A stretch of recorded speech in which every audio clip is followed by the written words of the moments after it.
ఇప్పటి వరకు మనకు జరిగిన క్లాసుల్లో భారతదేశ భూగోళ శాస్త్రాన్ని గురించి మనం సమగ్రంగా చర్చించాం. మరి ఇప్పుడు నెక్స్ట్ టాపిక్గా మనం వరల్డ్ జాగ్రఫీలోకి పయనిస్తున్నాం. వరల్డ్ జాగ్రఫీలో ఉన్న వివిధ అంశాలేంటి, మరి వరల్డ్ జాగ్రఫీలో ఉన్న వివిధ ఏరియాస్ని గురించి మనం క్షుణ్ణంగా చర్చించాల్సిన అవసరం ఉంది. మరి వరల్డ్ జాగ్రఫీ మొదట సిలబస్ చెప్పేటప్పుడు యాక్చువల్గా Indian geography, world geography syllabus నేను చెప్పడం జరిగింది. మరి వరల్డ్ జాగ్రఫీలో మనం చూసినట్టయితే ఫస్ట్ వరల్డ్ జాగ్రఫీలో యాక్చువల్గా మనకు విశ్వం గురించి ఉంటుంది. ఆ తర్వాత మరి లిథోస్పియర్, మరి అట్మాస్ఫియర్, హైడ్రోస్పియర్. లిథోస్పియర్ అంటే మరి ఆస్మావరణం, దాన్నే శిలావరణం అంటాం. అట్మాస్ఫియర్ వాతావరణం అంటాం. మరి హైడ్రోస్పియర్ జలావరణం అంటాం. ఈ రకంగా యాక్చువల్గా మనం ఈ ఏరియాస్ని గురించి మనం డిస్కస్ చేయాల్సిన అవసరం ఉంది. ఫస్ట్ విశ్వాన్ని గురించి. విశ్వం అంటే ఏంటి, అసలు విశ్వం అంటే ఏంటి, విశ్వంలో ఏ ఏ భాగాలు ఉన్నాయి, మరి వేటి విషయంలో మనం డిస్కస్ చేయాలి, వేటి గురించి మనం స్టడీ చేయాలి అనేది ఇక్కడ మనం యాక్చువల్గా ఫస్ట్ చాప్టర్ మనకి వరల్డ్ జాగ్రఫీలో విశ్వం గురించి మనం స్టార్ట్ చేస్తున్నాం. విశ్వాన్ని గురించి మనం చూసినట్టయితే అనంత విశ్వం. విశ్వం అనేది అనంతమైనది, దీనికి సరిహద్దులు అనేవి లేవు. విశ్వాన్ని ఎప్పుడైనా మనం చూసినట్టయితే మనం యాక్చువల్గా భూమి మీద ఉండి చూసినట్టయితే భూమి అనేది విశ్వంలో ఒక చిన్న భాగం. అనంతమైన కోట్ల కొలది నక్షత్రాలతో కూడుకున్న అనంతమైన విశాలమైన ప్రాంతాన్ని మనం విశ్వంగా పేర్కొంటాము.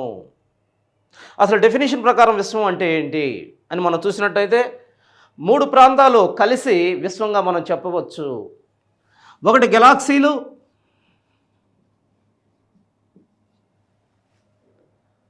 2 నిహారికలు, 3 శూన్య ప్రదేశాలు.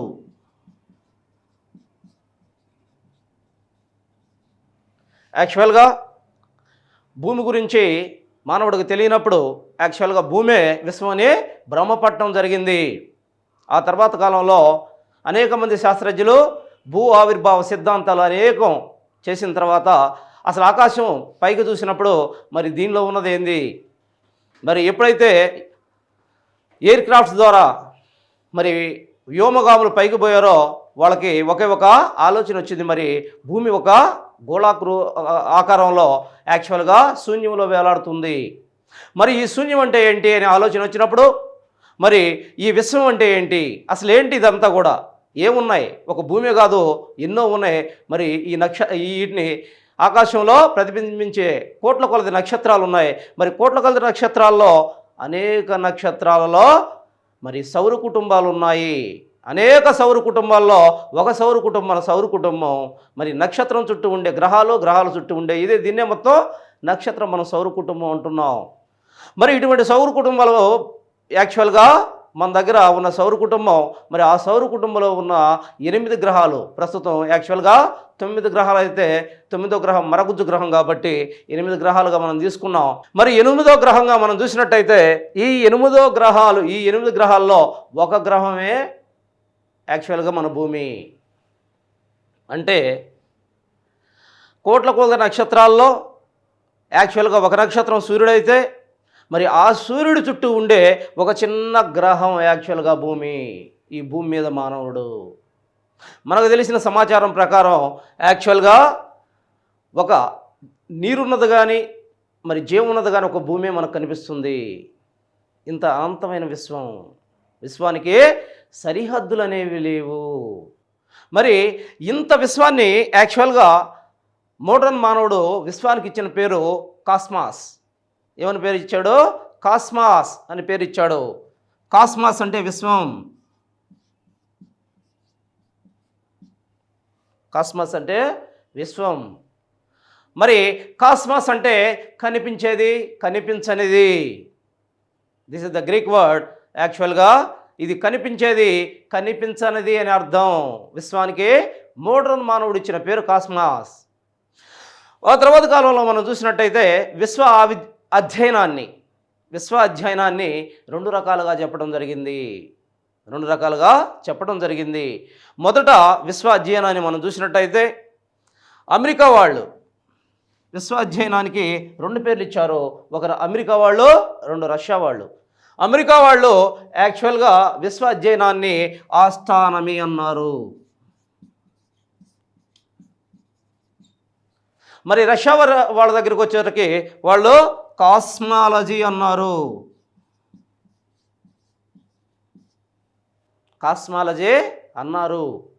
అయితే ఇప్పటిది కాదు, యాక్చువల్గా విశ్వాన్ని గురించి మానవుడు ప్రయత్నించని రోజంటూ లేదు. విశ్వ సిద్ధాంతాల్లో విభిన్నమైన సిద్ధాంతాల్ని, అనేకమైన మానవుడికి తెలియని ఎన్నో రహస్యాలు విశ్వంలో దాగున్నాయి. మరి అన్ని రహస్యాల్ని చూడటానికి మానవుడు ఎప్పుడు ప్రయత్నిస్తూనే ఉన్నాడు. తన శక్తి కొలది, తన మేధస్సు కొలది, తన ఆలోచన కొలది విశ్వాన్ని గురించి అధ్యయనం చేస్తూనే ఉన్నాడు. మరి తను చేసే ఈ అధ్యయనంలో మరి విశ్వ రహస్యాలను ఛేదించిన సంవత్సరం 1609. ఈ 1609లో ఫస్ట్ టైం విశ్వ రహస్యాలను ఛేదించాడు మానవుడు. యాక్చువల్గా అంతకుముందు ఇలిస్ట్రేషన్స్, జస్ట్ ఒక ఊహ, విశ్వం అంటే ఎలా ఉంటుందని, విశ్వంలో ఇవి ఉండవచ్చని. యాక్చువల్గా మరి విశ్వానికి కేంద్రం భూమి అనే చెప్పాడు కొంతమంది. అసలు సూర్యకేంద్రక సిద్ధాంతం, భూకేంద్రక సిద్ధాంతాలను చూస్తే మన ఆలోచనలు చాలా తక్కువగా ఉన్నాయి. సైంటిస్టుల ఆలోచనలు చాలా షార్ట్గా ఉన్నాయి. కేవలం భూమే కేంద్రంగా ఈ విశ్వం ఉండిందని చెప్పుకున్నారు ఆనాటి కాలంలో.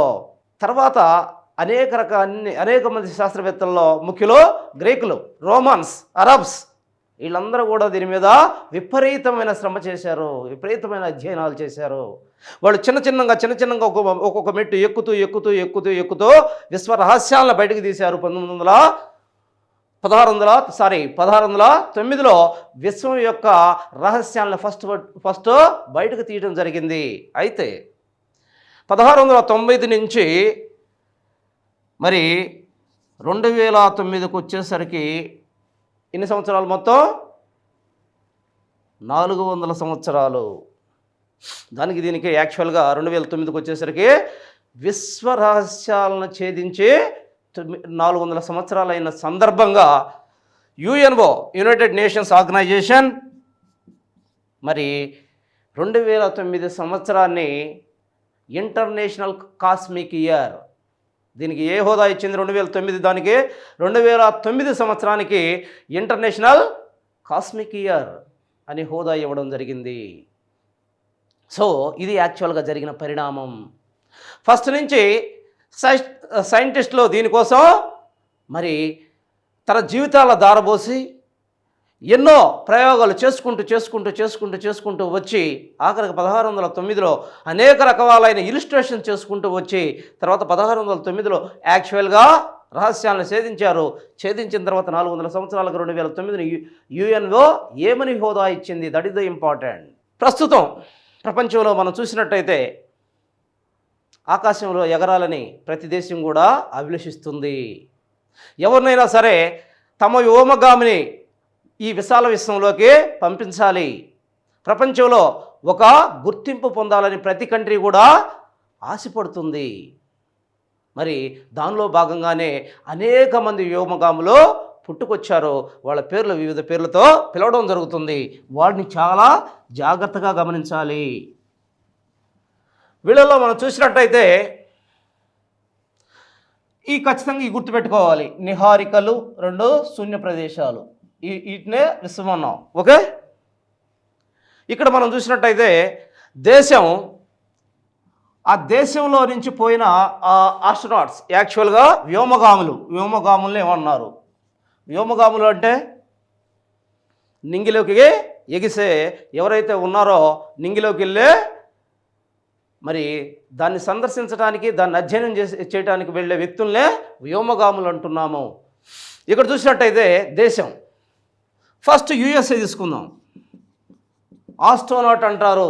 యుఎస్ఏ సంబంధించిన వ్యోమగామిని ఆస్ట్రోనాట్.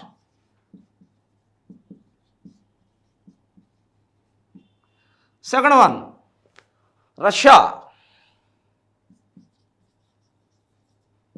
రష్యాకు సంబంధించిన వ్యోమగామిని కాస్ట్రోనాట్.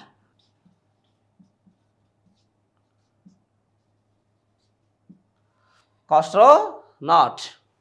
ఆ తర్వాత ఇటీవల కాలంలో చైనా, యాక్చువల్గా యుఎస్ఏ, రష్యా పోటీ పడుతున్నాయి ప్రపంచంలో వ్యోమగాముల్ని ఆకాశంలోకి పంపించడానికి. ఇటీవల కాలంలో దీంతో పోటీ పడుతుంది చైనా. చైనాను చూసినట్టయితే టైకోనాట్,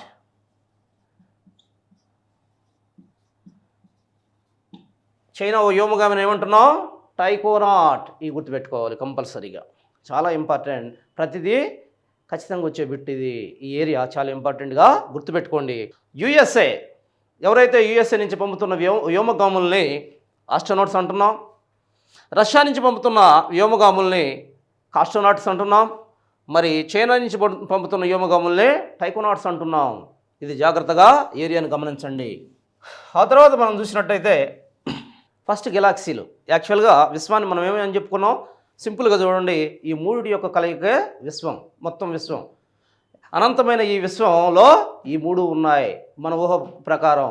యాక్చువల్గా ఇది కూడా రైటు రాంగో మనకు తెలియదు. ఓకే, డెప్త్లోకి మనం పోవాల్సిన అవసరం లేదు. మనకున్న సిలబస్ ప్రకారం గెలాక్సీలు, నిహారికలు అండ్ శూన్య ప్రదేశాలు, ఈ మూడింటిని కలిపి మనం విశ్వం అంటున్నాం. దీంట్లో మనం చూసినట్టయితే గెలాక్సీలు ఏంటి? గెలాక్సీలు అంటే ఆకాశంలో యాక్చువల్గా రాత్రిలో అప్పుడు మనం బయట పడుకొని చూసినట్టయితే ఆకాశాన్ని ఒక్కసారి అనంతమైన విశ్వంలో అక్కడక్కడ యాక్చువల్గా మినుకు మినుకు అంటూ కనిపిస్తుంటాయి. కొన్ని కోట్ల కొలది, బిలియన్ కోట్ల కొలది నక్షత్రాలు. మరి ఈ అనంతమైన విశ్వంలో కనిపించే ఈ నక్షత్రాల కొన్ని కోట్ల సముదాయాన్ని మనం ఏమంటున్నాం? గెలాక్సీలు అంటున్నాం. What is the definition of galaxies? గెలాక్సీలు అంటే డెఫినేషన్ ఏంటి? బిలియన్ కోట్ల, బిలియన్స్ నక్షత్రాలని, కోట్ల కొలది నక్షత్రాల సమూహాన్ని గెలాక్సీస్ అంటారు. చాలా ఇంపార్టెంట్, గుర్తుపెట్టుకోవాలి. మరి ఈ గెలాక్సీస్ యాక్చువల్గా సూర్యుడు ఉన్నాడు. మరి సూర్యుడు భాగంగా కలిగిన గెలాక్సీ ఏంటి? ఈ గెలాక్సీస్ అనేక గెలాక్సీస్ యాక్చువల్గా ఆకాశంలో చూసినట్టయితే ముద్దలుగా యాక్చువల్గా మనకు కనిపించేది మరి ఏదైతే స్టార్స్ ఉన్నాయో అవి ఏదో విస్తరించినట్టు కనిపిస్తాయి, కానీ యాక్చువల్గా చూస్తే ఎలా ఉంటాయి? యాక్చువల్గా మరి హబుల్ టెలిస్కోప్, పెద్ద పెద్ద టెలిస్కోప్స్లో చూస్తే ఎలా ఉంటాయి? ముద్దలుగా కొన్ని కోట్ల నక్షత్రాలు ఒక గుంపు, ఇంకొక కొన్ని కోట్ల నక్షత్రాలు ఇంకొక గుంపు. ఈ గుంపులనే మనం గెలాక్సీస్ అన్నాం. మరి ఈ గెలాక్సీల్లో మనం చూసినట్టయితే యాక్చువల్గా సూర్యుడు సెంటర్గా ఉన్న గెలాక్సీ, సూర్యుడు భాగంగా నాట్ సెంటర్, భాగంగా ఉన్న గెలాక్సీ అంటే ఒక గెలాక్సీలో సూర్యుడు ఒక పాటుగా ఉన్నాడు. మరి సూర్యుడు భాగంగా ఉన్న గెలాక్సీని మనం ఏమంటున్నాం? పాలపుంత లేదా పాల వెల్లువ, పాలపుంత లేదా పాల వెల్లువ లేదా పాల సముద్రం లేదా క్షీర సముద్రం, రకరకాల పేర్లతో వాటిని పిలవడం జరుగుతూ ఉంది. సో ఈ గెలాక్సీలో మనం చూసినట్టయితే సూర్యుడు పాటుగా ఉన్నదాన్ని పాలపుంత లేదా పాల వెలువ అన్నాం. అయితే సూర్యుడు మనకు సంబంధించిన వ్యక్తి అనుకుంటే మరి మన సూర్యుడు ఉన్న గెలాక్సీ అదైతే, మరి మన గెలాక్సీ ఏదైతే మన గెలాక్సీ అనుకుంటున్నాం పాలపుంత లేదా పాల వెలువ అని, దీనికి దగ్గరగా ఉన్న గెలాక్సీ ఏంటి? ఆండ్రోమెడా. గుర్తుపెట్టుకోవాలి,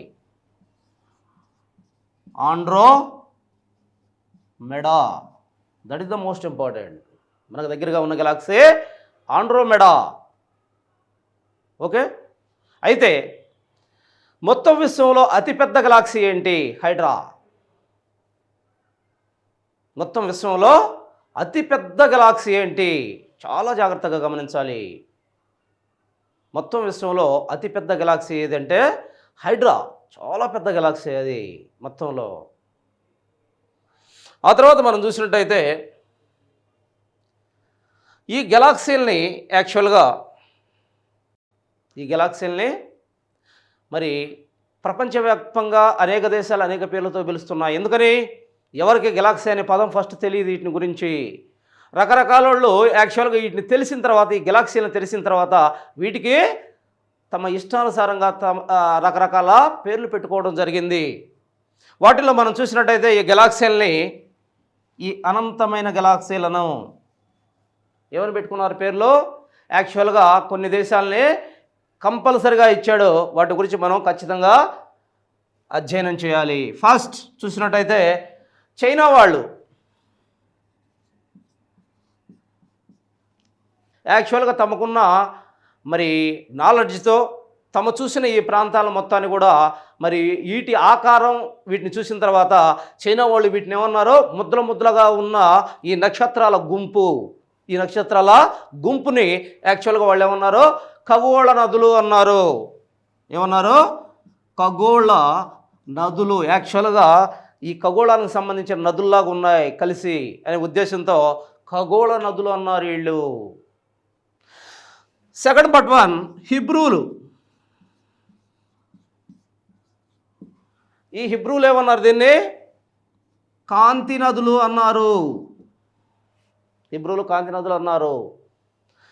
థర్డ్ పార్ట్ 1 చాలా కాంతివంతంగా ఉన్నాయి కాబట్టి కాంతి నదులు అన్నారు. థర్డ్ పార్ట్ 1 యాక్చువల్గా వీళ్ళలో మనం చూసినట్టయితే మరి భారత్ ఏముందో దీన్ని చెప్పాము ఇందాకే, పాల వెల్లువ, పాల పుంత, పాల వెల్లువ, క్షీర సముద్రం, ఇన్ని రకాలుగా వీళ్ళు మాట్లాడటం జరిగింది భారతీయులు. ఎందుకని? తెల్లగా ఉంది కాబట్టి మనోళ్ళు పాల వెల్లువ పాల పుంతలు అని చెప్పుకోవటం జరిగింది. పాల్లాగుంది చూస్తుంటే, ఒక పాల సముద్రం లాగుంది అనుకున్నారు. తర్వాత ఎస్కిమోలు. యాక్చువల్గా భారత పాల పుంత. తర్వాత ఎస్కిమోలు ఏమన్నారు? ఎస్కిమోలు దీన్ని చూసి తెల్లని భస్మీ పటలాలు అన్నారు. తెల్లని భస్మీ పటలాలు అన్నారు. తెల్లని భస్మీ పటలాలు అన్నారు. మరి ఈ గ్రీకులు యాక్చువల్గా ఈ ఖగోళ శాస్త్రంలో మొట్టమొదట ప్రపంచ దేశాల్లో అభివృద్ధి చెందిన అమెరికా, రష్యాలు కాదు, ఫస్ట్ ఉండింది గ్రీకులే. గ్రీకు సైంటిస్టులు ప్రపంచంలో మొట్టమొదటగా యాక్చువల్గా కాస్ట్రానమీ గురించి, ఖగోళ శాస్త్రాన్ని గురించి ఫస్ట్ అధ్యయనం చేసిన మహానుభావులు వీళ్ళే. గుర్తుంచుకోవాలి, అది కూడా అడుగుతాడు బిట్టు. వీళ్ళందరిలో ఎవరు అధ్యయనం చేశారు? ఫస్ట్ గ్రీకులు, తర్వాత రోమన్స్, తర్వాత అరబ్స్. వీళ్ళకంత తర్వాత ఇప్పుడు వచ్చిన రష్యన్స్, వీళ్ళందరూ తర్వాత వచ్చిన వాళ్ళే. తర్వాత గ్రీకులు ఏమన్నారు దీనికి? స్వర్గానికి రహదారులు. స్వర్గానికి రహదారులు అన్నారు వీళ్ళు. చైనా వాళ్ళు ఖగోళ నదులు అన్నారు. హిబ్రూలు కాంతి నదులు అన్నారు. భారత్ పాలపుంత, పాల వెల్లువ, క్షీర సముద్రం అన్నారు. మరి ఎస్కిమోలు తెల్లని భస్మీ పటలాలు అన్నారు. గ్రీకులు స్వర్గానికి దారి అన్నారు. తర్వాత కొందరు దీన్ని యాక్చువల్గా ఏమన్నారు? దేవుని అడుగుజాడలని కూడా అన్నారు. దేవుని యొక్క అడుగుజాడలు, దేవుని యొక్క యాకూబ్స్. వాళ్ళెవరు? యాకూబ్స్. దేవుని అడుగుజాడలు, దేవుడి యొక్క అడుగుజాడలు, ఒక్కొక్క అడుగు ఒక్కొక్క గెలాక్సీ అనుకున్నారు. దేవుని యొక్క అడుగుజాడలు అన్నారు. ఓకే, యాక్చువల్గా మనం కానీ ఈ థర్మల్ విద్యుత్ తయారీ చేసేటప్పుడు యాక్చువల్గా తయారీ అయ్యే ఆ పింగాణి, ఆ కన్స్ట్రక్షన్ తయారు చేసిన దాన్ని మనం చూసేమనుకున్నాం చాలాసార్లు దానికి ఏమని పేరు పెట్టారు? హనుమంతుడే లోట. సేమ్ అదే ఇదిగా వీళ్ళు ఏమనుకున్నారు? దేవుడి యొక్క అడుగుజాడలు అనుకున్నారు వీటిని, గెలాక్సీస్ని. సో ఈ రకంగా ప్రపంచంలో ఈ గెలాక్సీస్ని గురించి రకరకాల పేర్లు పిలవడం జరిగింది. రకరకాల పేర్లు పిలవడం జరిగింది. మరి వీటిలో మనం చూసినట్టయితే ఈ గెలాక్సీస్లో అతిపెద్ద గెలాక్సీని మనం చెప్పుకున్నాం.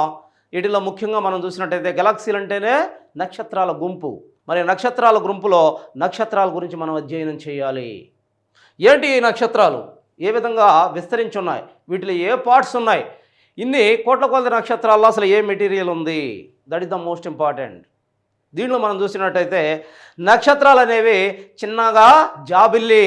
యాక్చువల్గా మన చిన్నప్పుడు పాడే పాటల్లో, జోలపాటల్లో పాడే పాటల్లో మనకు కనిపించే ఏదైతే జాబిల్లి అంటున్నామో ఆ జాబిల్లో ఆకాశంలో మినుకు మినుకుమంటూ కనిపించే కోట్లాది నక్షత్రాలు ఏ విధంగా ఉన్నాయి అని మనం చూసినట్టయితే ఈ అనంత ఆకాశంలో అనేకమైన నక్షత్రాలు కొన్ని కోట్ల కిలోమీటర్ల దూరంలో ఒక నక్షత్రానికి కోట్ల కొలది నక్షత్రాలు మనకు దగ్గర దగ్గర కనిపిస్తాయి. వాటి మధ్య కొన్ని కోట్ల కిలోమీటర్ల దూరం ఉంది, అది గమనించాలి. ఈ నక్షత్రాన్ని మనం చూసుకున్నట్టయితే యాక్చువల్గా నక్షత్రం అంటే ఏంటి? నక్షత్రం అంటే స్వయం ప్రకాశిక శక్తి కలిగిన ఖగోళ పదార్థాన్ని నక్షత్రం అంటారు. డెఫినేషన్ జాగ్రత్తగా గుర్తుపెట్టుకోండి. నక్షత్రం అంటే ఏంటి? స్వయం ప్రకాశిత శక్తి కలిగిన ఖగోళ పదార్థం. దీనిలో యాక్చువల్గా ఏముంటాయి? డస్ట్ ఉంటుంది, వాయువులు ఉంటాయి, మెజారిటీ వాయువులు ఉంటాయి, డస్ట్తో కూడిన వాయువులు ఉంటాయి దీంట్లో. మరి దీని యొక్క లైఫ్ టైం ఎంత? ఏ నక్షత్రమైన మెజారిటీ సగటు నక్షత్రాల యొక్క లైఫ్ టైం ఎంత అని మనం చూసినట్టయితే వీటి యొక్క లైఫ్ టైం యాక్చువల్గా 6 నుంచి 7 బిలియన్ల వరకు ఉంటుంది. 6 నుంచి 7 బిలియన్ల వరకు ఉంటుంది. వీటి యొక్క బిలియన్ సంవత్సరాల కాలం ఉంటుంది నక్షత్రాల యొక్క లైఫ్ టైం. మరి నక్షత్రాలు మనం చూసినట్టయితే నక్షత్రాల్లో ఏ వాయువులు ఉంటాయి? ఎక్కువగా హైడ్రోజన్ వాయువు ఉంటుంది. హైడ్రోజన్ వాయువు H2. యాక్చువల్గా సైన్స్లో వస్తుంది మీకు కొంత, ఇది సైన్స్లో యాక్చువల్గా ఫిజికల్ సైన్స్లో ఉంటుంది. దీనిలో కూడా మనం జాగ్రత్తగా చూసుకుందాం. Hydrogen 71%, helium 26.5%. యాక్చువల్గా ఈ రకంగా ఉంటుంది ఇక్కడ.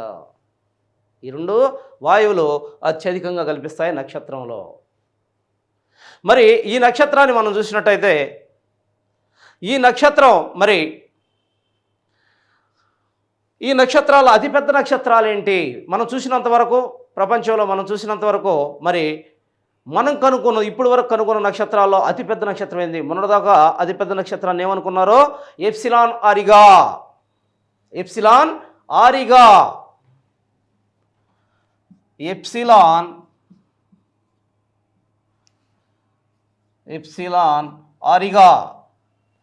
మరి ఇప్పుడు అనేక పెద్ద యాక్చువల్గా మరి టెలిస్కోప్స్ వచ్చాయి.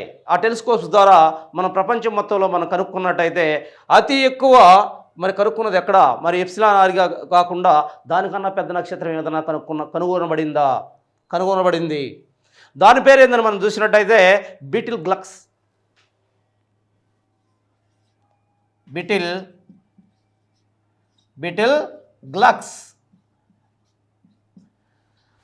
యాక్చువల్గా ఇంతకుముందు ఎప్సిలాన్ ఆరిగా ఉండింది, దానికన్నా ఎక్కువగా బీటిల్ గ్లక్స్. ఇప్పుడు అతిపెద్ద నక్షత్రం బీటిల్ గ్లక్స్ అనేది ఇప్పుడు పెద్ద నక్షత్రం. సెకండ్ నక్షత్రం ఎప్సిలాన్ ఆరిగా.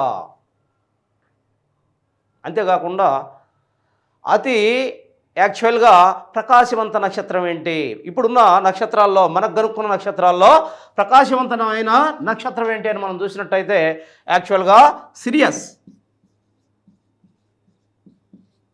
ఈ సిరియస్ అనేది అన్నిటికన్నా ప్రకాశవంతమైన నక్షత్రం. మరి అంతేకాకుండా యాక్చువల్గా సిరియస్ కాకుండా మామూలుగా ఈ నక్షత్రాల్లో మనం చూసినట్టయితే ఫస్ట్ది బీటిల్ గ్లక్స్ అన్నాం, తర్వాత ఎప్సిలాన్ ఆరిగా అన్నాం. ఈ పెద్ద నక్షత్రాలు. ప్రకాశవంతమైన నక్షత్రం సిరియస్. అయితే మనకు దగ్గరగా ఉన్న నక్షత్రం ఏంటి? మనకి యాక్చువల్గా భూమికి దగ్గరగా ఉన్న నక్షత్రం ఏంటి? గబక్కన తప్పు పెట్టద్దు. ఈ భూగోళానికి దగ్గరగా ఉన్న నక్షత్రం ఏంటంటే గబక్కన తప్పు పెట్టేస్తాం. ఏదో ప్రాక్సిమా సెంటరై, ఆల్ఫా సెంటరై వీటి తట్టుపోదు మన దృష్టి. భూమికి దగ్గరగా ఉన్న నక్షత్రం సూర్యుడే. సూర్యుడు తర్వాత అని కానీ ఇచ్చినట్టయితే అప్పుడు మనం ఎత్తుక్కోవాలి ఏదనేది. అప్పుడు ఏమి ఎత్తుక్కోవాలి? యాక్చువల్గా భూమికి సూర్యుడు తర్వాత దగ్గరగా ఉన్న నక్షత్రం ప్రాక్సిమా సెటారై.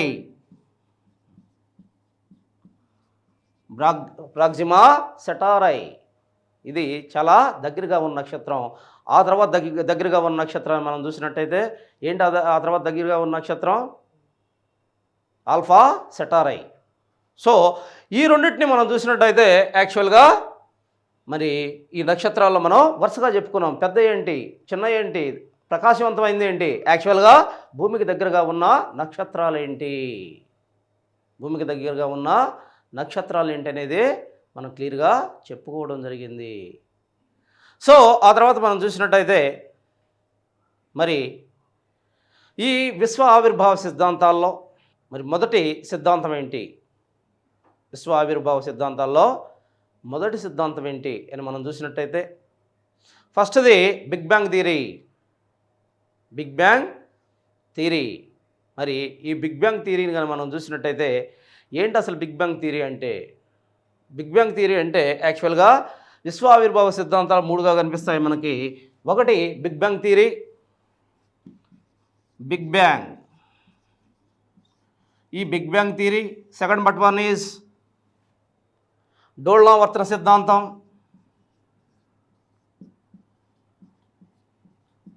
థర్డ్ వన్ ఈజ్ నిరంతర సృష్టి సిద్ధాంతం. నిరంతర సృష్టి సిద్ధాంతం. దీనిలో మనం చూసినట్టయితే బిగ్ బ్యాంగ్ థియరీ అబ్బే జార్జ్ లిమిటర్ అబ్బే జార్జ్ లిమిటర్ అనేవాడు బిగ్ బ్యాంగ్ థియరీని కనుక్కోవడం జరిగింది. బిగ్ బ్యాంగ్ థియరీని కనుక్కోవడం జరిగింది అబ్బే జార్జ్ లిమిటర్. డోల్నావర్తన సిద్ధాంతం అలన్ శాండర్స్. డోల్నావర్తన సిద్ధాంతాన్ని ఎవరు కనుక్కున్నారు? Alan Sanders. ఆ తర్వాత నిరంతర సృష్టి సిద్ధాంతం, దీన్నే స్టడీ స్టేట్ థియరీ అంటారు. నిరంతర సృష్టి సిద్ధాంతం, దీన్నే స్టడీ స్టేట్ థియరీ అంటారు. దీన్ని థామస్ గోల్డ్ కనుక్కోవడం జరిగింది. వీటిలో మనం చూసినట్టయితే విశ్వ ఆవిర్భావ సిద్ధాంతాలు అనేక సిద్ధాంతాలు ఉన్నాయి. ఈ రకరకాల సిద్ధాంతాలు ఉన్నాయి. ఏంటి?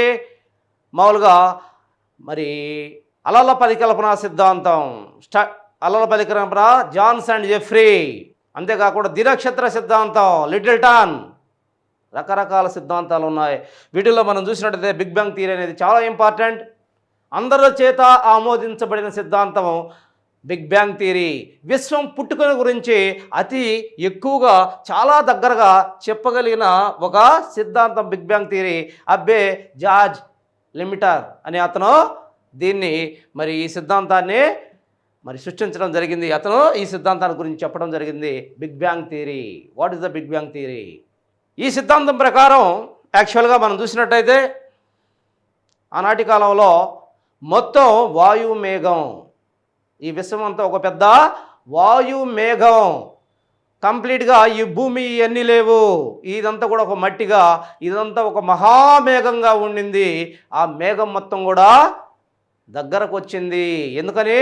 దానిలో ఉన్న అంతర్గత బలాల వల్ల, ఆకర్షణ శక్తి వల్ల ఆ మేఘం, ఒక మహామేఘం దగ్గరకు వచ్చింది. దగ్గరకు వచ్చిన ఆ మహామేఘం అతి దగ్గరగా వచ్చినప్పుడు దానిలో ఉన్న వ్యతిరేక బలాలు, అధిక ఉష్ణోగ్రత పెరిగిపోయింది. దగ్గరకు వచ్చే కొంచెం ఏమవుతుంది? ఉష్ణోగ్రత పెరిగింది, దాంట్లో ఉన్న వ్యతిరేక బలాలు పెరిగాయి, దాంట్లో ఉన్న ప్రెజర్ పెరిగింది. ఎప్పుడైతే ప్రెజర్ పెరిగిందో అది ఒక గోళాకారాన్ని సంతరించుకున్న ఆ మేఘం ఈ విధంగా గోళాకారాన్ని సంతరించుకుంది, మన భూమిలాగా గోళాకారాన్ని. మరి గోళాకారాన్ని సంతరించుకున్న ఆ మేఘం ఒక్కసారిగా ఏమైంది? పగిలిపోయింది. చూడాలి, ఈ రకంగా ఉండింది యాక్చువల్గా. ఈ రకంగా ఒక మేఘం యాక్చువల్గా దీన్ని ఇచ్చేసుకుంది. ఇక్కడ ప్రారంభించాయి. దీనివల్ల, వేడి వల్ల, దానివల్ల ఈ మహామేఘం ఏమైంది? పగిలిపోయింది, భయంకరంగా విస్తరించబడింది. ఆ విస్తరించినప్పుడు ఏమని ఒక ముద్ద పగిలిపోతే ఏమవుతుంది? అనేక చిన్న ముద్దలుగా మారుతుంది. అతని సిద్ధాంతం ప్రకారం ఏంటంటే ఆ చిన్న ముద్దలు ఆకాశంలో ఏమవుతున్నాయి? ఆ చిన్న ముద్దలు ఆకాశంలో అవి విసిరవేయబడ్డ తర్వాత వాటికి అవి చిన్నగా తిరగటం స్టార్ట్ అయింది. ఆ చిన్న చిన్న ముద్దలు ఎప్పుడైతే తిరగడం స్టార్ట్ అయిందో రౌండ్ అయిపోయి ఆకర్షణ బలాల వల్ల ఆ రౌండ్ అయిన తర్వాత ఏమైంది? నక్షత్రాలుగా మారిపోయినాయి, కొన్ని గ్రహాలుగా మారిపోయినాయి, కొన్ని ఉప గ్రహాలుగా మారిపోయింది. అదే విశ్వం అన్నాడు బిగ్ బ్యాంగ్ థియరీ. అదే విశ్వం అన్నాడు బిగ్ బ్యాంగ్ థియరీ. అబ్బే జార్జ్ లిమిటర్ అతను చెప్పిన సిద్ధాంతం. అయితే అసలు ఈ సిద్ధాంతం అందరి చేత ఆమోదించబడ్డప్పటికీ అసలు ఏంది ఈ సిద్ధాంతంలో? ఏమన్నా తప్పులు ఉన్నాయా? ఈ సిద్ధాంతంలో ఏమన్నా తప్పులు ఉన్నాయా అని, మరి ఈ సిద్ధాంతంలో ఏమన్నా లోపాలు ఉన్నాయని చెప్పి జస్ట్ 2008లో రీసెంట్గా ప్రపంచంలో శాస్త్రవేత్తలందరూ ఒక ప్రాంతంలో దీని మీద ఒక అధ్యయనం చేశారు రీసెంట్గా. ఏందా అధ్యయనం? ఎక్కడ చేశారు? ఇదే ఫ్రాన్స్కి స్విట్జర్లాండ్కి మధ్య, ఫ్రాన్స్ స్విట్జర్లాండ్ ఇటు రెండు దేశాల మధ్య, ఈ రెండు దేశాల మధ్య సరిహద్దు ప్రాంతంలో యాక్చువల్గా దేని మీద యాక్చువల్గా ఈ సిద్ధాంతం రైటా రాంగా, ఏదైనా లోపాలు ఉన్నాయా దాని మీద ఒక ప్రయోగం జరిగింది. వినూత్నమైన ప్రయోగం, ప్రపంచంలో ఒక గొప్ప ప్రయోగం జరపబడింది దీని మీద. ప్రపంచంలో ఉన్న మొత్తం 10,000 మంది సైంటిస్టులు దీంట్లో పాల్గొన్నారు. 10,000 మంది సైంటిస్టులు దీంట్లో పాల్గొన్నారు. మరి ఏం జరిగింది ఇక్కడ? దీంట్లో మనం గుర్తుపెట్టుకోవాల్సింది ఆ సిద్ధాంతం, అది ఆ ప్రయోగం మొత్తం గురించే మనకు అనవసరం. మరి దాంట్లో మనం గుర్తుపెట్టుకోవాల్సింది 2 పాయింట్లు, ఇంపార్టెంట్ పాయింట్స్. దీనిలో యాక్చువల్గా ఒక పరికరాన్ని వాడారు. ఏందది? లార్జ్ హైడ్రాన్ కొల్లాయిడిన్. లార్జ్ హైడ్రాన్ కొల్లాయిడిన్.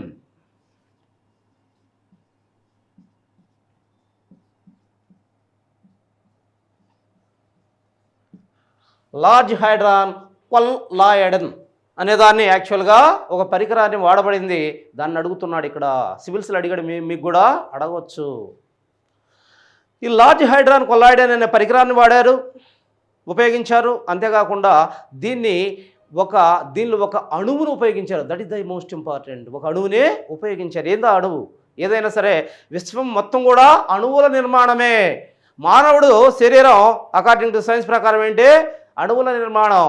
భూమి అణువుల నిర్మాణం, చెట్టు అణువుల నిర్మాణం, అక్కడున్న స్థూల అణువుల నిర్మాణమే. ఇవన్నీ కూడా ఒక అణువుతో ప్రారంభమైన పదార్థాలు. దాంతో ఒక దైవ కణం ఏదో ఒకటి ఉంది, ఆ కణం వల్ల ఈ విశ్వం ఏర్పడిందనే ఒక ఆలోచనతో దాన్నే తీసుకున్నారు. దాన్నే హిగ్స్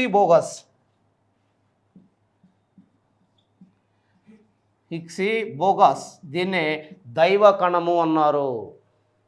ఈ హిగ్స్ బోగస్లో లాస్ట్ బోగస్ అనేది యాక్చువల్గా మన భారతీయ శాస్త్రవేత్తడి యొక్క నామం ఇది. ఈ లాస్ట్ బోగస్ అనేది ఇది దైవ కణం. ఇదే దైవ కణం. ఈ దైవ కణాన్ని తీసుకున్నారు. ఇది దీంట్లో ఉన్న ఇంపార్టెంట్ యాక్చువల్గా. ఏ సిద్ధాంతం? అదే బిగ్ బ్యాంగ్ థియరీ. ఆ తర్వాత మనం చూసినట్టయితే చిన్నగా ఇంకొక బిట్ కూడా గుర్తుపెట్టుకోండి. యాక్చువల్గా ఇందాక మనం చెప్పుకున్నాం పాలపుంత, పాల వెల్లువ, క్షీర సముద్రం అని. మరి మనకున్న ఆ గెలాక్సీల్లో ఈ పాలపుంత, మనం పాలపుంత అన్నాం కదా గెలాక్సీని. మరి ఆ గెలాక్సీలో ఉన్న పాలపుంత ఏ ఆకారంలో ఉంది అని మనం చూసినట్టయితే సర్పిల్ ఆకారంలో ఉంది. మన గెలాక్సీ పాలపుంత ఏ ఆకారంలో ఉందంటే ఈ ఆకారంలో ఉంది. యాక్చువల్గా సర్పిల్ ఆకారంలో ఉంది. ఇవన్నీ కూడా నక్షత్రాల గుంపు. ఓకే, ఇది యాక్చువల్గా పాలపుంత ఆకారం. ఆ తర్వాత మనం చూసినట్టయితే దాన్ని అక్కడ ఇది చేసినట్టయితే 2 సిద్ధాంతాలు దీంట్లో మనకి చాలా ఇంపార్టెంట్గా ఉంటాయి. ప్రాచీనంగా ప్రతిపాదించబడ్డ సిద్ధాంతాలు ఏంటి? ఆ సిద్ధాంతాలని మనం చూసినట్టయితే 2 సిద్ధాంతాలు. ఒకటి భూకేంద్రక సిద్ధాంతం, జియోసెంట్రిక్ థియరీ. భూకేంద్రక. రెండో సిద్ధాంతం హీలియోసెంట్రిక్ థియరీ, సూర్యకేంద్రక.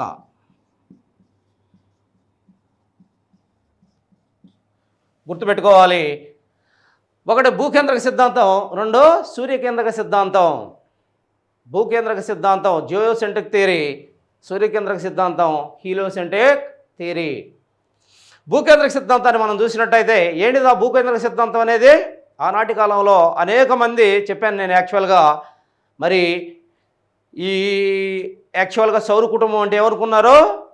అనేక మంది శాస్త్రజ్ఞులు మొన్నటి వరకు కూడా ఏదైతే 1543లో నికోలస్ కోపర్నికస్ అనే అతను వచ్చిందాకా అంతకుముందు శాస్త్రవేత్తలు అందరూ ఏమనుకున్నారు? యాక్చువల్గా భూమి నిర్మాణమే అర్థం కాలేదు శాస్త్రజ్ఞులకి. భూమి ఫ్లాట్గా ఉంటుందా? జస్ట్ ఫ్లాట్గా యాక్చువల్గా మన టేబుల్ పైన ఫ్లాట్ ఎలా ఉంటుంది ఆ విధంగా ఉంటుందా? ఎలా ఉంటుంది? అందరూ కూడా ఏమని నమ్మారు? భూమి అంతా కూడా ఫ్లాట్గా ఉంది. ఈ ఫ్లాట్గా ఉన్న భూమికి అటు ఇటు అగాధాలు ఉంటాయి. లాస్ట్కి వస్తే అగాధాల్లో పడిపోతాం. అనే ఒక ఆలోచన ఉండింది మొత్తం సైంటిస్టులకు అర్థం కాని పరిస్థితి. ఆ తర్వాత ఎప్పుడైతే టాలమీ, యాక్చువల్గా ఎవరైతే టాలమీ అనే అతను గ్రీస్ సైంటిస్ట్, అతనే ఈ భూకేంద్రక సిద్ధాంతాన్ని ప్రతిపాదించాడు. ఏమని చెప్పాడు టాలమీ అనే అతను? భూమి అనేది యాక్చువల్గా బల్లపరుపుగా ఉంది. బల్లపరుపుగా ఉన్న భూమి యాక్చువల్గా ఈ సౌర కుటుంబానికి కేంద్రం. భూమి మధ్యలో ఉంది. భూమి చుట్టూరు ఈ సూర్యుడు, అంతేకాకుండా ఈ చుట్టుపక్కల ఉన్న మొత్తం గ్రహాలు కూడా భూమి చుట్టూ తిరుగుతున్నారు. భూమి సెంటర్ పాయింట్ అని చెప్పినోడు టాలమీ, గ్రీక్ సైంటిస్ట్ భూకేంద్రక సిద్ధాంతాన్ని ప్రతిపాదించాడు ఆనాటి కాలంలో. కొన్ని వందల సంవత్సరాలు వరకు దీన్ని ఛాలెంజ్ చేసే సైంటిస్టే లేకుండా పోయాడు. దీని గురించి ఆలోచించే వ్యక్తి లేకుండా పోయాడు. కొన్ని వందల సంవత్సరాలు యాక్చువల్గా ఈ సిద్ధాంతమే రాజ్యమేలింది. ఆ తర్వాత ఎప్పుడైతే సూర్యకేంద్రక సిద్ధాంతం 1543లో నికోలస్ కోపర్నికస్, ఎవరొచ్చారు? నికోలస్ కోపర్నికస్ అనే సైంటిస్ట్ రావడంతో అతను ఇలా కాదు. ఎందుకని యాక్చువల్గా అన్ని సంవత్సరాలు దాని మీద ఎందుకు డిబేట్ చేయలేకపోయారు సైంటిస్ట్స్? ఏమాత్రం చేసినప్పుడున్న మత పరిస్థితుల వల్ల ఊరేసేవాళ్ళు, దారుణంగా చంపేవాళ్ళు. ఏమాత్రం తప్పు అని చెప్తే దారుణంగా చంపడం జరిగింది. దాంతో ఎవరు కూడా ముందుకు రాలేదు. 1543లో ఫస్ట్ కోపర్నికస్, మరి అతనుకున్న కారణాలు ఏంటో మనకు అర్థం కాదు, కానీ ఫస్ట్ బయటకు వచ్చి సూర్యకేంద్రక సిద్ధాంతం కాదు, ఇది తప్పు, ఏదైతే టాలమీ చెప్పాడో అది తప్పు, భూమి కాదు ఉన్నది యాక్చువల్గా సెంటర్లో సూర్యుడు ఉన్నాడు, సూర్యుడు చుట్టూ గ్రహాలు ఉపగ్రహాలు ఒక కక్షలో దీర్ఘవృత్తాకార కక్షలో తిరుగుతూ ఉన్నాయి అని చెప్పినాడు నికోలస్ కోపర్నికస్. సూర్యకేంద్రక సిద్ధాంతాన్ని గురించి చెప్పడం జరిగింది. ఇక్కడ భూకేంద్రక సిద్ధాంతంలో మనం చూసినట్టయితే యాక్చువల్గా ఇతను 2 గ్రంథాలనే రచించాడు. అవి 2 ఖచ్చితంగా గుర్తుపెట్టుకోవాలి. ఒకటి ఆల్మగాస్ట్, రెండో ద గైడ్ టు జాగ్రఫీ. 2 యాక్చువల్గా టాలమీ భూకేంద్రక సిద్ధాంతాన్ని ఎవరైతే చేసిన టాలమీ 2 బుక్కులు రాశాడు, 2 గ్రంథాలు రాశాడు. ఒకటి Almagest, second but one the guide to geography. ఈ 2 చాలా జాగ్రత్తగా గుర్తుపెట్టుకోవాలి. తర్వాత సూర్యకేంద్రక సిద్ధాంతాన్ని చేసిన Nicolaus Copernicus the revolution of the salmon theory అనే ఒక గ్రంథాన్ని రాశాడు. సో దీంతో మనకి భూకేంద్రక సిద్ధాంతం, సూర్యకేంద్రక సిద్ధాంతం అనేది కంప్లీట్ అయ్యింది. ఆ తర్వాత అసలు ఈ ఖగోళ దూరాల గురించి ఏమైనా ప్రమాణాలు ఉన్నాయా? మనం చెప్పుకుంటున్నాం. మరి సూర్యుడు అనేది చాలా చిన్న గ్రహం, చాలా చిన్న నక్షత్రం. సూర్యుడి కన్నా కొన్ని కోట్ల పెద్ద నక్షత్రాలు ఉన్నాయి. మరి ఈ నక్షత్రాల మధ్య, ఒక్కొక్క నక్షత్రాల మధ్య కోట్ల కిలోమీటర్ల దూరాలు ఉన్నాయని చెప్పుకుంటున్నాం. మరి దీన్ని బట్టి చూస్తే అసలు విశ్వాన్ని కొలవడానికి, ఇప్పుడు యాక్చువల్గా మన ఊరి నుంచి హైదరాబాద్ ఎంత దూరం అంటే మనం కొలవడానికి కిలోమీటర్లో కొలుస్తున్నాం. మరి అదేవిధంగా విశ్వాన్ని కొలవడానికి, విశ్వంలో ఉన్న అనంత దూరాలను కొలవడానికి ఏమన్నా ప్రమాణాలు ఉన్నాయా? ఉన్నాయి. ఏమున్నాయి ప్రమాణాలు? ఇప్పటి వరకు అయితే 3 రకాల ప్రమాణాలు ఉన్నాయి. సముద్రాలు కొలవడానికి కొన్ని ప్రమాణాలు ఉంటాయి. సముద్ర లోతు, సముద్రం యొక్క పొడవు కొలవడానికి కొన్ని ప్రమాణాలు ఉన్నట్టే విశ్వాన్ని కొలవడానికి కొన్ని ప్రమాణాలు ఉన్నాయి. ఏంటి అవి? ఒకటి కాంతి సంవత్సరం,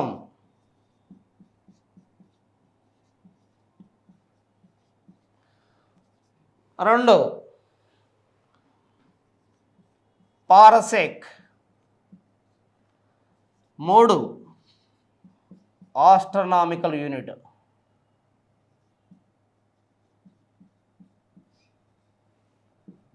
కాంతి సంవత్సరం ఏంటి? కాంతి సంవత్సరం అంటే యాక్చువల్గా ఫస్ట్ తర్వాత చూద్దాం. 9.3 × 10⁻12. దీన్ని యాక్చువల్గా కాంతి సంవత్సరం అంటారు. ఫారసెక్ 3.26 కాంతి సంవత్సరాలు. ఆస్ట్రనామికల్ యూనిట్ 14.5 కోట్ల కిలోమీటర్లు. 14.5 కోట్ల కిలోమీటర్లు ఒక ఆస్ట్రానమికల్ యూనిట్. 9 కోట్ల కిలోమీటర్స్. దీనిలో మనం చూసినట్టయితే దీనిలో కాంతి సంవత్సరం ఒకసారి చూద్దాం. 9.3 ఇంటూ 10⁻12 కిలోమీటర్స్. 9.3 into 10⁻12 kilometres. ఇక్కడ మనం చూసినట్టయితే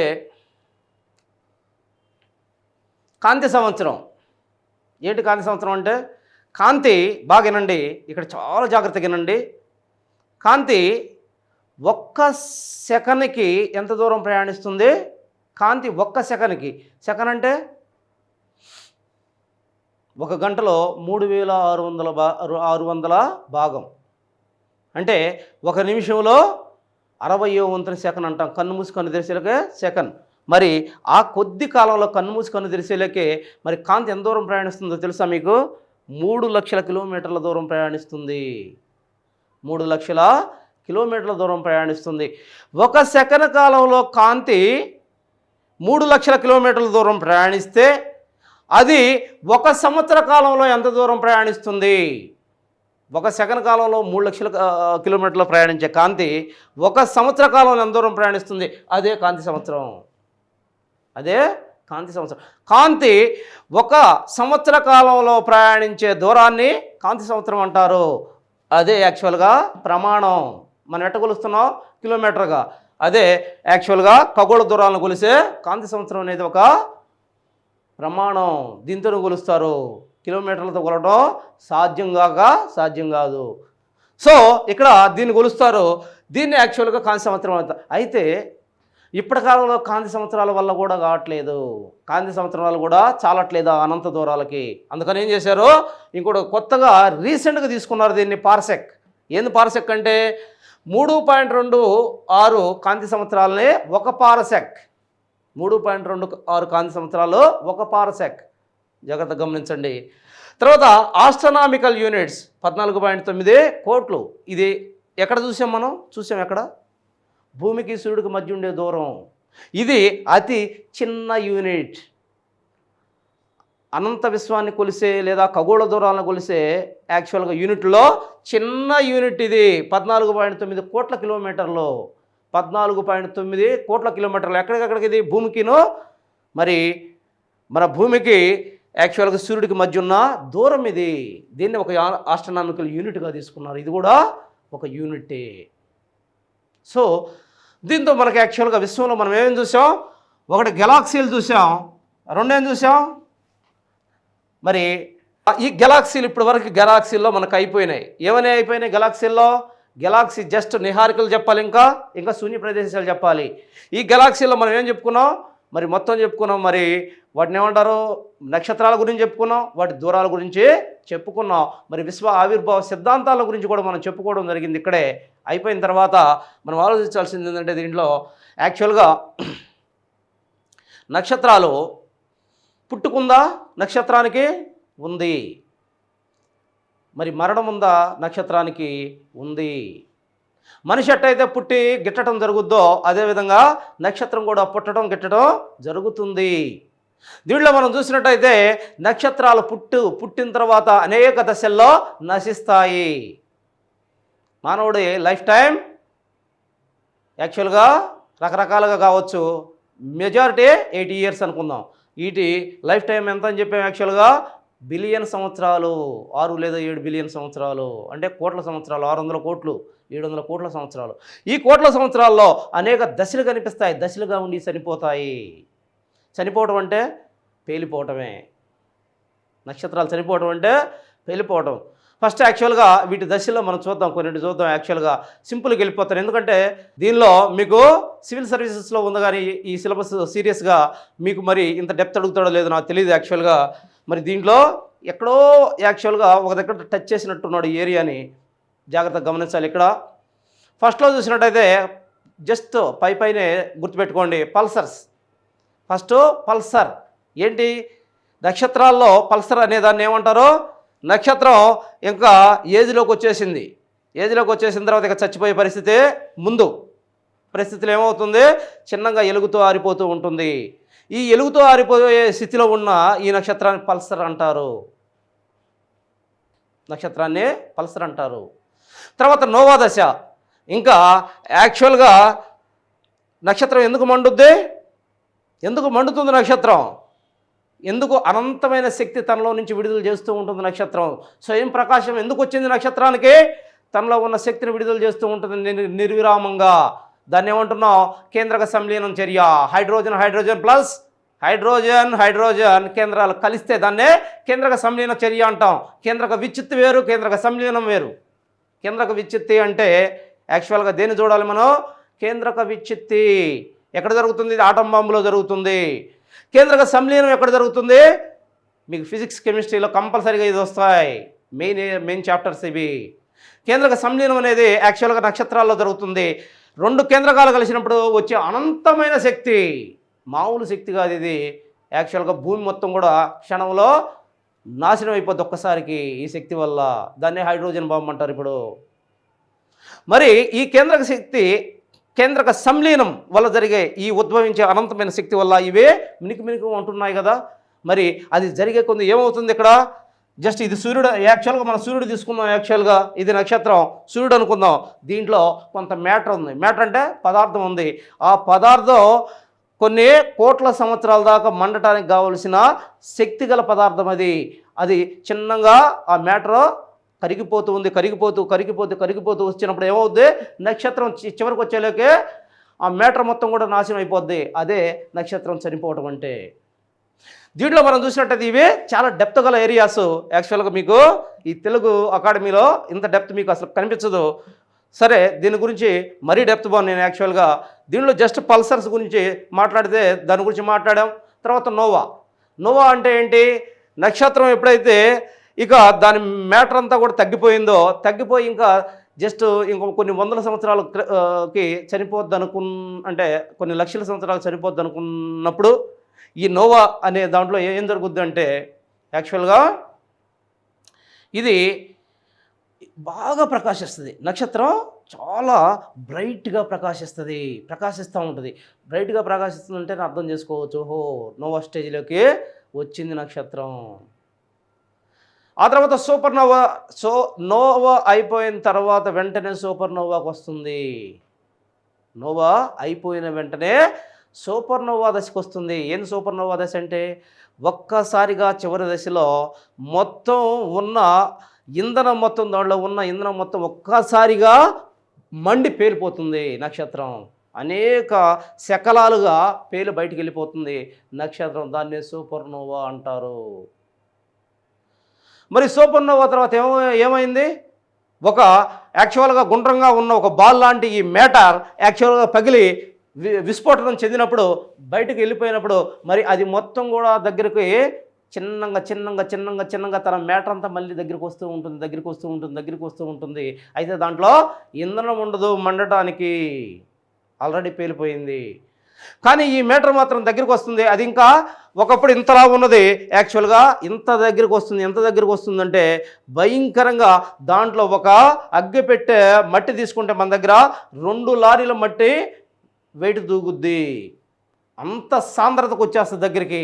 అంత సాంద్రతకు వచ్చినప్పుడు దాంట్లో ఉన్న ఆకర్షణ శక్తి వల్ల తనలో నుంచి బయటికి పోయే యాక్చువల్గా తనలో నుంచి ఆ బాల్ లాంటి పదార్థంలో నుంచి బయటకు పోయే ఏదైతే కాంతి ఉంటుందో దాన్ని కూడా బయటకు పోని ఆకర్షణ శక్తి దీనికి ఉంటుంది. దాన్ని కూడా లాగేసుకుంటుంది. అంటే తను బయటికి ఏ అయితే కిరణాలను బయటకు పంపిస్తుందో ఆ కిరణాలను కూడా లోపలికి లాగేసుకునే శక్తి దానికి వస్తుంది. దానివల్ల యాక్చువల్గా మనం అవతలోడు కనపడాలంటే ఏమవ్వాలి? సైన్స్ ప్రకారం మనం అవతలోడు కనపడాలి. ఏమవ్వాలి? యాక్చువల్గా కిరణాలు మన మీద పడాలి, అవతలోడు కంటికి వెళ్ళాలి, అప్పుడే మనం కనిపిస్తాం అవతలోడికి. అది అక్కడ ఉండదు. ఎందుకని? కిరణాలు బయటికి రావు దాని నుంచి. అందుకే అది ఒక నల్లగా అయిపోద్ది, ఎవరికి ఎక్కడ కనిపిస్తుంది, ఒక నల్లని పదార్థం. దాన్నే బ్లాక్ హోల్స్ అంటారు. మరి ఈ బ్లాక్ హోల్స్ మనం చూసినట్టయితే, ఈ అనంతమైన ఈ బ్లాక్ హోల్స్ని మనం చూసినట్టయితే మరి ఈ బ్లాక్ హోల్స్లో జరుగుతున్న పరిస్థితి ఏంది, దారుణమైన పరిస్థితి ఏంది అని మనం చూసినట్టయితే, ఈ బ్లాక్ హోల్స్ యాక్చువల్గా రకరకాల శాస్త్రజ్ఞులకు అర్థం కానే ఏరియాస్ ఇవి. ఎందుకని? కొన్ని ఈ అనంత విశ్వంలో కొన్ని మ్యాటర్స్, కొన్ని మరి కిలోమీటర్లు, వందల కిలోమీటర్ల పెద్ద పెద్ద బండల్లాంటి మరి ఆస్ట్రనామికల్ యూనిట్స్ అటు వెళ్ళిపోతూ ఉన్నాయి. ఒక్కసారి అంతర్ధానం అయిపోతాయి, ఎవడికి కనపడటం లేదు. ఏం జరుగుతుంది ఇక్కడ? ఇంత పెద్దవి ఎక్కడ అదృశ్యం అయిపోతున్నాయి? ఇవే బ్లాక్ హోల్స్. వీటి కేంద్రకాలు ఎంత పదార్థాన్ని లోపలికి లాగేసుకుంటాయి, ఒక్కసారి లోపలికి లాగేసుకుంటే ఇక్కడ ఏది కనపడదు. యాక్చువల్గా ఫస్ట్ మనం చాలాసార్లు అందుకనే బ్లాక్ హోల్స్ ఉన్న దగ్గరికి కొన్ని లక్షల కిలోమీటర్ల దూరం దగ్గరకు కూడా మనం ఏదైతే ప్రయోగిస్తామో ర్యాకెట్స్ని, వాటిని దగ్గరగా పంపించరు. ఏమాత్రం కొంచెం దగ్గరగా వచ్చినా మొత్తాన్ని లాగేసుకుంటుంది లోపలికి. అర్థం కాదు, అసలు ఎటుపోయింది కూడా అర్థం కాని పరిస్థితి. వాటినే బ్లాక్ హోల్స్ అంటారు. అయితే అసలు ఈ బ్లాక్ హోల్స్ ఉన్నాయి, ఫస్ట్ ప్రపంచానికి పిచ్చి పట్టింది వీటిని గురించి, ఏం జరుగుతుంది ఆకాశంలోని. మరి ఫస్ట్ వీటిని గురించి ఊహించింది ఎవరో? అయితే ఉండొచ్చు బ్లాక్ హోల్స్ అని ఊహించింది ఎవరు ఊహించింది? ఐన్స్టీన్ ఊహించాడు ఫస్ట్ ఉండొచ్చు అని, మహానుభావుడు. ఎప్పుడైతే ఐన్స్టీన్ ఊహించాడో ఆ తర్వాత దాని మీద విపరీతమైన ప్రయోగాలు చేసి, దానిలో మరి ఆ ప్రయోగాల వల్ల దాని మీద నోబెల్ ప్రైజ్ పొందిన భారతీయ శాస్త్రవేత్త ఎవరు? చాలా important, Subrahmanyam Chandrasekhar first time దీని మీద నోబెల్ బహుమతి కూడా పొందాడు, భారతీయుడు, మహానుభావుడు. మరి ఇప్పుడు వీటి మీద మరి పరిశోధనలు చేస్తుంది ఎవరు? బ్లాక్ హోల్స్ మీద పరిశోధనలు చేయటం అంటే ఆషామాషిక పని కాదు. దాన్ని ఊహించడమే మన మేధస్సుకు అందదు. మరి దాని మీద పరిశోధనలు చేస్తున్న మహానుభావుడు ఎవడో? Stephen Hawkins. ఎవరు ఈ స్టీఫెన్ హాకిన్స్? బ్రిటన్ దేశస్థుడు. ఎవరు ఈ స్టీఫెన్ హాకిన్స్? చాలా జాగ్రత్తగా ఉండాలి. అతను తెలియకపోతే ప్రతి పేపర్లో వస్తున్నాడు. ఒక మహానుభావుడు, చాలా గ్రేటెస్ట్ సైంటిస్ట్. ఎందుకని? కంప్లీట్గా శరీరం మొత్తం ప్యారలైజ్ అయి ఉంటుంది ఆయనకి. ఏ శరీరంలో ఏ పార్ట్ కూడా కదలదు, ఒక్క బ్రెయిన్ తప్పితే. కంప్లీట్గా న్యూరో ట్రాన్స్మిటర్స్ వల్ల ఆ బ్రెయిన్లో జరిగే ఆలోచనలు మామూలుగా దాని ద్వారా కంప్యూటర్లోకి పంపి దాంతో యాక్చువల్గా వాటిని పరిశోధన చేస్తున్నాడు మహానుభావుడు స్టీఫెన్ హాకిన్స్. ఓకే, ఇది యాక్చువల్గా బ్లాక్ హోల్స్ గురించిన ఇది. సో ఇది ప్రాసెస్. పల్సర్, నోవా, సూపర్నోవా యాక్చువల్గా బ్లాక్ హోల్. అయితే ఈ మధ్యలో కొన్నిసార్లు కొన్ని రూపాల్లో కూడా సంతరించుకుంటాయి ఈ యాక్చువల్గా మరి ఈ స్టార్స్, నక్షత్రాలు. వాటిలో మనం కొన్ని చెప్పుకుందాం. Neutron stars. ఏంటి న్యూట్రాన్ స్టార్స్? కొన్ని స్టార్స్ ఏమవుతాయంటే తనలో ఉన్న అధిక ఆకర్షణ శక్తి వల్ల చాలా రౌండ్గా వాటిని డార్క్ స్టార్స్ అంటారు. న్యూట్రాన్ల ఆకర్షణ శక్తి వల్ల ఒక న్యూట్రాన్ మామూలుగా గోళంగా మారిపోతాయి. దాన్ని న్యూట్రాన్ స్టార్స్ అని పిలుస్తారు. కొన్ని యాక్చువల్గా అకస్మాత్తుగా వాటిలో జరిగే అనేక క్రియల వల్ల ఎర్రటి రంగులో రెడ్గా చాలా పెద్ద నక్షత్రంగా మారిపోతాయి, విస్తరిస్తాయి. వాటిని రెడ్ జెయింట్ అంటారు. సూర్యుడు ఇప్పుడు ఆ స్థితిలో ఉన్నాడు. సూర్యుడు రెడ్ జెయింట్ స్థితిలో ఉన్నాడు ప్రస్తుతం. ఆ తర్వాత వైట్ డార్ఫ్స్. ఏంటి వైట్ డార్ఫ్స్ అంటే? తెల్లని ఆకారంలోకి వచ్చి అతి చిన్న నక్షత్రాలుగా మారిపోయే నక్షత్రాలను మనం వైట్ డార్ఫ్స్ అంటున్నాం. ఇవన్నీ కూడా మనం గుర్తుంచుకోవాలి. దాంతో మనకి యాక్చువల్గా గెలాక్సీస్ అయింది. ఆ తర్వాత తక్కిన ఈ రెండు కూడా నిహారికలు, 3 శూన్య ప్రదేశాలు. ఈ 3 కదా మనం అనుకుంది. ఈ 3 కలిసే విశ్వం అనుకున్నాం. యాక్చువల్గా గెలాక్సీస్ అయినాయి. ఆ తర్వాత నిహారికలు. ఏంటి అయితే నిహారికలు అంటే? విశ్వంలో ఏదైతే చాలా వేడి వాయువులుగా ఉండి, అధిక వేడి వాయువులుగా ఉండి ధూళి కలిగి ఉన్న ఈ వేడి వాయువులు, చలన సహితంగా మరి తిరుగుతూ ఉన్న ఈ వేడి వాయువుల్ని మనం ఏమంటున్నాం? నిహారికలు అంటున్నాము. జాగ్రత్తగా ఉండాలి. నిహారికలు అంటున్నాం. మరి ఈ నిహారికలు అనే దాన్ని ఎవరుగా అసలు గెలాక్సీ అనే వాటిని విలియం హెర్షల్ గెలాక్సీ అనే దాన్ని ఎవరు కనిపెట్టారో ఫస్ట్ ఆ పదాన్ని యాక్చువల్గా విలియం హెర్షల్. ఈ నిహారికలు సెకండ్ బట్ వన్. దీన్ని మనం చూసినట్టయితే ఇవే ఎప్పుడూ తిరుగుతూ ఉంటాయి. మరి వీటి యొక్క ఇంపార్టెంట్ ఏంటంటే ఈ నిహారికలు అనేవి యాక్చువల్గా ఒక మేఘాలు, వేడి వేడి మేఘాలు, ఆకాశంలో అనంత విశ్వంలో ఉన్న మేఘాలు. ఈ మేఘాలు దేనికి ఉపయోగపడుతున్నాయి? నక్షత్రాలు జనించడానికి ఉపయోగపడుతున్నాయి. జాగ్రత్తగా గమనించాలి. నక్షత్రాల యొక్క జన్మస్థానాలు ఇవే. నక్షత్రాల జన్మస్థానాలు ఇవే నిహారికలు. ఆ తర్వాత శూన్య ప్రదేశాలు. ఏంటి ఈ శూన్య ప్రదేశాలంటే? ఏం లేదు, సింపుల్గా చిన్న బొమ్మ వేస్తాను. ఈ బొమ్మలో మీకు కనిపిస్తాయి, మీరే చెప్పొచ్చు. ఇక్కడ ఈ మేఘాలు చిన్నగా చూడండి. ఇప్పుడు ఈ గెలాక్సీలు, నక్షత్రాల సమూహాలు, ఏ మేఘాలు, ఈ మేఘాల నుంచే నక్షత్రాలు ఏర్పడుతున్నాయి. ఇంతవరకు మనకు తెలిసింది. వీటి రెండిటికి మధ్యలో ఉన్న ఈ ఖాళీ ప్రాంతాలను ఏమంటారు? శూన్య ప్రదేశాలు అంటారు. ఈ రెండిటికి మధ్య ఉన్న ఈ ఖాళీ ప్రదేశాలనే శూన్య ప్రదేశాలు అంటారు. విచిత్రం ఏంటంటే శూన్య ప్రదేశం ఎంత ఉంటుంది విశ్వంలో? 97% ఉంటుంది. అది గుర్తుంచుకోవాలి. యాక్చువల్గా కొన్ని కోట్ల బిలియన్ నక్షత్రాల సమూహాలు ఉన్నాయి ఒక పక్క. ఈ సమూహాలు ఏర్పడే ఒక పెద్ద మేఘాలు ఉన్నాయి. ఈ రెండు కలిసి కూడా విశ్వంలో 3% ఉంది. తక్కిన 97% ఖాళీ ప్రదేశమే. ఇక్కడ విశ్వాన్ని గురించి మన మైండ్కి అయితే యాక్చువల్గా అందదు. దీన్ని మనం గమనించాలి. యాక్చువల్గా ఇది యాక్చువల్గా మనకి విశ్వాన్ని గురించి. సో విశ్వంలో మనం ఇప్పటి వరకు అనేకమైన అసలు విశ్వం అంటే ఏంటని చెప్పుకున్నాం. జస్ట్ మూడిటి యొక్క సమాహారమే విశ్వంగా చెప్పుకున్నాం. మరి విశ్వంలో ఏమేమి ఉంటాయి? నక్షత్రాలు ఉంటాయి. మరి వాటి యొక్క రకరకాల సైంటిస్టులు దీని గురించి ఏం చేశారు? వీటిల్లో మరి వీటి యొక్క అనేక సిద్ధాంతాలను వాళ్ళు ఏర్పాటు చేయడం జరిగింది. ఆ సిద్ధాంతాలు ఏం చెప్పాయి అవన్నీ కూడా మనం ఈ విశ్వం అనే చాప్టర్లో క్షుణ్ణంగా చర్చించడం జరిగింది.